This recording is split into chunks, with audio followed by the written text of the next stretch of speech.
Los vanos halagos del pecador. Hay una escena que se repite silenciosamente en cada generación de hombres. No hace ruido, no aparecen titulares, no se anuncia con trompetas, pero ocurre todos los días. Dentro del corazón humano, un hombre camina, respira, trabaja, sonríe y al mismo tiempo se engaña a sí mismo.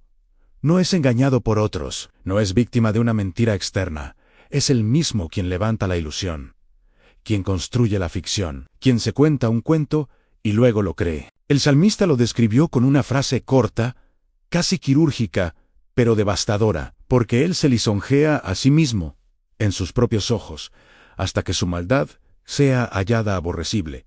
Salmo 36. 2. Aquí no estamos frente a un simple error de juicio, estamos frente a una condición del alma. El pecador no solo peca, se convence de que su pecado no es tan grave. No solo cae, se dice a sí mismo que todavía está firme, y así avanza, paso a paso, hacia el borde del juicio, con una sonrisa en el rostro. David lo había observado con claridad.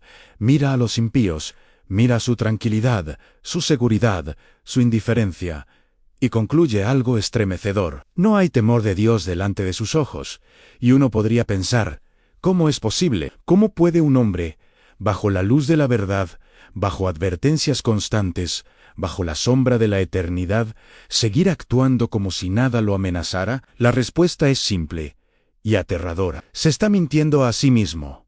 No necesita que el mundo lo engañe. No necesita que el diablo le grite. Su propio corazón ya ha construido el sistema perfecto de autoengaño. Y ese sistema tiene muchas formas.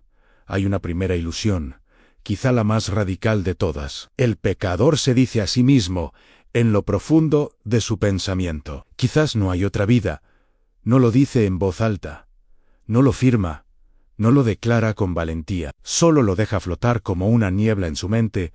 ¿Y si todo esto termina aquí? Y esa sola pregunta, cuando no es confrontada, se convierte en una puerta abierta a la indiferencia, porque si no hay eternidad, entonces el pecado pierde gravedad. Y si no hay juicio, entonces la conciencia deja de hablar.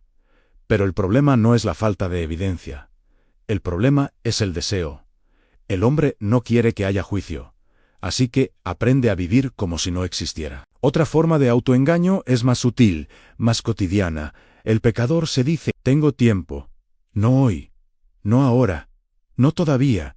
Más adelante, cuando la vida esté más ordenada.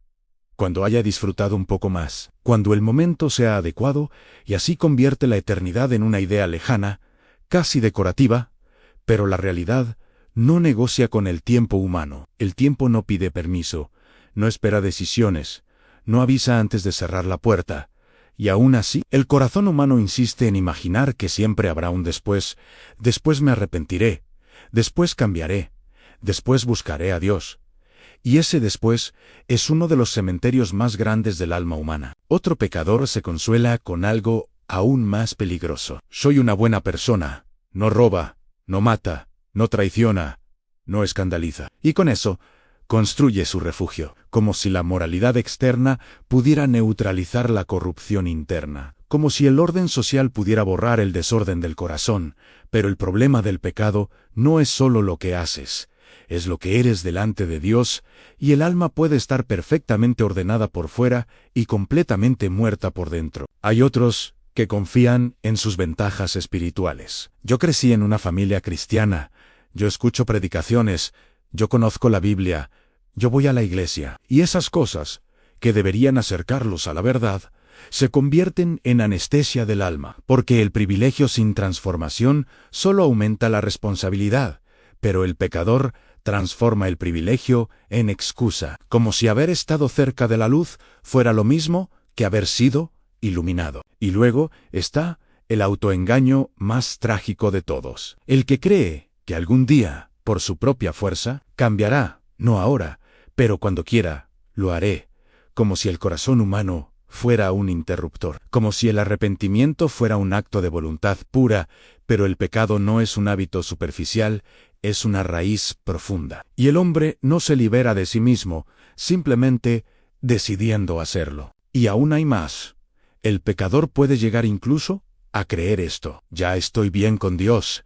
Ha confundido emoción con regeneración, actividad religiosa con vida espiritual, costumbre con transformación, y se sienta, descansa, se asegura, y deja de buscar.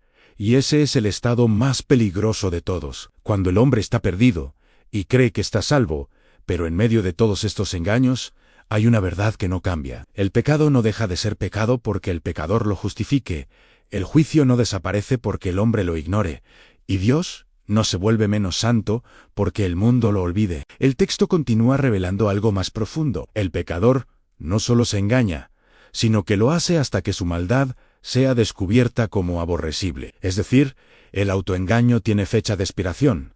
Llega un momento, un instante inevitable, donde la ilusión se rompe, donde la máscara cae, donde el alma ve lo que siempre evitó mirar.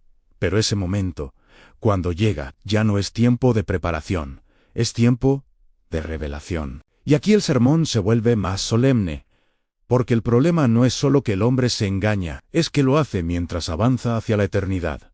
Cada paso en su rutina diaria, cada decisión pequeña, cada pecado justificado, lo acerca más a ese instante donde ya no habrá excusas posibles, y entonces surge una pregunta inevitable. ¿Cómo puede el hombre vivir así? ¿Cómo puede caminar hacia el borde del abismo y reír? La respuesta es dura, porque ha aprendido a mentirse mejor que a escuchar la verdad. El corazón humano es un predicador extraño. Predica paz cuando hay guerra, predica seguridad cuando hay peligro, predica vida cuando hay muerte, y el pecador escucha ese sermón interno todos los días. Y lo cree.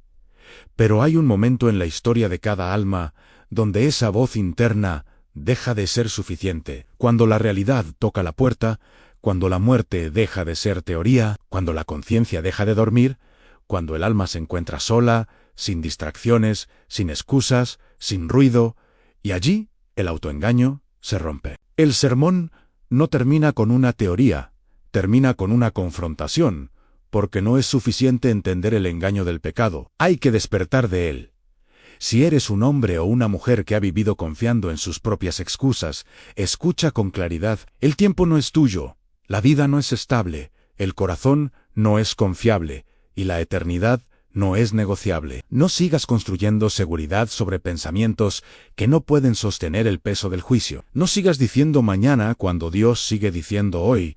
No sigas llamando paz a lo que en realidad es indiferencia espiritual. Porque llegará el día en que todo autoengaño se derrumba y lo que hoy parecía pequeño se revelará como eterno, y en ese momento ya no habrá espacio para lisonjas internas, solo habrá verdad, y la pregunta final no será ¿qué pensaba yo de mí mismo?, sino ¿qué dijo Dios de mí? Y ese es el punto donde todo cambia, donde el alma deja de hablar consigo misma y se encuentra frente a la realidad inmutable de Dios. Por eso este mensaje no es solo advertencia, es misericordia, porque Dios no habla así para destruir sin aviso, sino para despertar antes del colapso. El pecado siempre promete vida, pero entrega muerte. El autoengaño siempre promete paz, pero termina en ruina. Y solo la verdad, aunque duela, aunque confronte, aunque derribe ilusiones, puede salvar el alma. Así que hoy el llamado no es a mejorar la ilusión, es a romperla, no es a refinar el autoengaño, es a abandonarlo, no es a confiar más en uno mismo, es a despertar antes de que el engaño se convierta en destino, porque el pecador que se flatea a sí mismo no necesita más tiempo, necesita verdad. Y la verdad, cuando llega, no pregunta si estás listo, solo revela lo que siempre fue real.